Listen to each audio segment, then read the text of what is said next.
24 रामचंद्रघाटनि बिसिं खबजाक लाई थांनाय सालो बरक सिद्रा थेमरांरक बाय बुथारजागै थैनाय दिलीप दासनि नगो थांगै नायखा तिप्रा मथानि कैंडिडेट बरम गोनां रंजित देबबर्मा थै थांजाक नुखुनि बररकनो कक कसारखा आं खरकसा तिप्रानि कैंडिडेट अंगै नरकनि दुखु कष्टो तंनाय हेनै साका तै केबनो ताककिरि देहनि साका बरम गोनां रंजित देबबर्मा थैनायनि नुखुंगो थांगै नायमाबाय नुखुनि बररक ताय कामिनि गोबांमा लुकरकनो खाप फुरजाकबायखा ভাবতে পারছি না যে আমাদের জিরো ভায়োলেন্স করার জন্য চিন্তা ভাবনা করলাম। এটা তো খুব খারাপ হলো।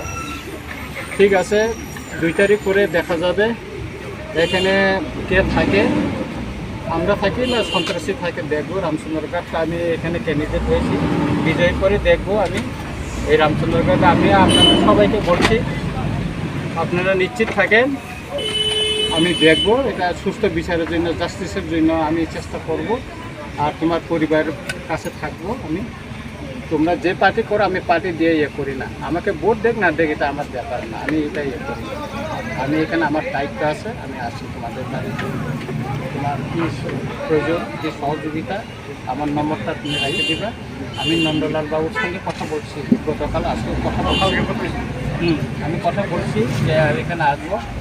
আর এখানে কিছু কিছু সন্ত্রাসী আছে, আমার কাছে লিস্ট আছে, আমি শুনছি ওরা মনে হয় থাকবে না, কয়েকদিন করে এখানে চলে যাবে, এখন খবর পেয়েছি থাকবে না ওরা।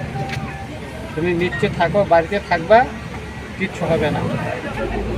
আজকে আমরা দ্বারিকাপুর, এটা 24 রামচন্দ্রঘাট এলাকাটা পরে এখানে দিলীপ শুক্লা দাস নামে একজন এখানে বিশিষ্ট ব্যক্তি, বয়স্ক ব্যক্তি, ওনাকে নৃশংসভাবে খুন করা হয়েছে।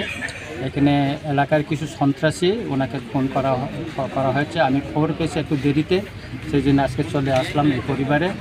আমি খুবই ব্যথিত যে আমার রামচন্দ্র বিধানসভা কেন্দ্রে আমি ওনাকে রক্ষা করতে পারলাম না।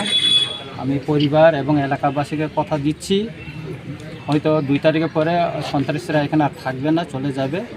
আমি এলাকাবাসীর জন্য এখানে তাদেরকে প্রতিরোধ গড়ে তুলব এবং এটা গণতান্ত্রিক পন্থায় তাদেরকে এখান থেকে আমি দমন করার জন্য চেষ্টা করব। কেননা আমরা সবাই চাই রামচন্দ্রঘাট বিধানসভা কেন্দ্র নির্বাচনে জিরো ভায়োলেন্স আমরা করে দিয়েছি এবং আমরা কথাও দিয়েছি, আমরা আরও কেউ কথা দিয়েছি, পুলিশ প্রশাসন কথা দিয়েছি আমরা জিরো ভায়োলেন্স করার জন্য।